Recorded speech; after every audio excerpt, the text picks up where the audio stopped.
ล้นสอนใจคนกว้างสดใสมวนคำเบาหลอนสอนน้ำใจทุกเดือนไปบุญประจำก็มีเหตุบุญตามมีตามกองมี12ของ14ยิ่งเป็นบุญประจำปีคนอีสานมีความสนุกเลือ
สอนใจคนกว้างสดใส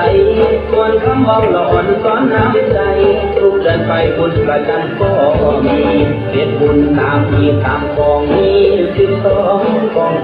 14ยิ่งเป็นบุญประจำปีคนอีสานมีความสนุกเลือ